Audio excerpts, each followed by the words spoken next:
Barchangizga ma'lumki, avtomobil yo'llarida drift qilish, transport vositalarini shinalarini sirpantirish qat'iyan taqiqlanadi.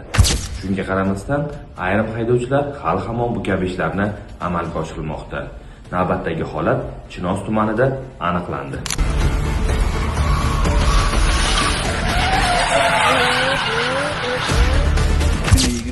Yil 28 yanvardan 29 yanvarga o'tkazilgan shu 10.968 MB bo'lgan Lacetti transport vositasi Olmazor hududida, Olmazor markazida drift harakatlarini amalga oshirganligi uchun ma'muriy bayonnoma rasmiylashtirilib, vaqtinchalik jarima maydoniga joylashtirildi.